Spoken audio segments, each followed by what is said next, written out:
Momen penangkapan Gubernur Papua nonaktif Lukas NMB masih menjadi sorotan beberapa waktu terakhir. Hal itu juga menjadi konsen dari pihak Komisi Pemberantasan Korupsi atau KPK.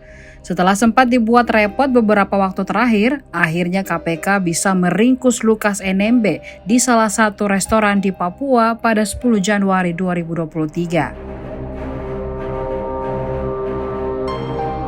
Diketahui, Lukas ditetapkan sebagai tersangka sejak tahun 2022 lalu.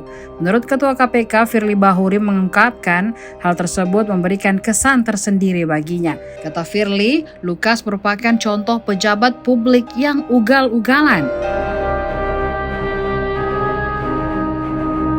Diketahui Lukas ditangkap atas dugaan kasus suap dan gratifikasi miliaran rupiah. Firly menyebut penangkapan Lukas merupakan peristiwa yang bermakna dalam pemberantasan korupsi.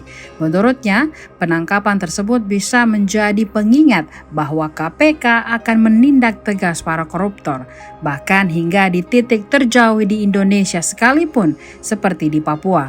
Oleh karena itu, penangkapan tersebut Lukas diharapkan bisa menjadi pelajaran bagi seluruh birokrasi negara agar tidak berbuat koruptif.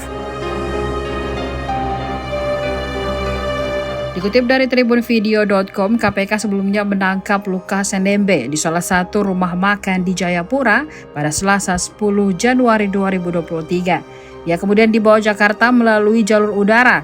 Penangkapan terhadap Gubernur nonaktif Papua itu menyisakan banyak drama yang berkepanjangan.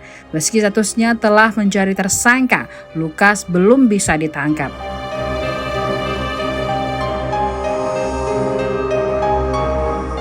Alasannya beragam, mulai dari kondisi kesehatan yang menurun hingga membutuhkan pengobatan di luar negeri. Kala itu, Lukas NMB telah resmi menjadi tahanan KPK. Meski begitu, ia masih belum mendekam di sel karena masih menunggu kesehatannya membaik.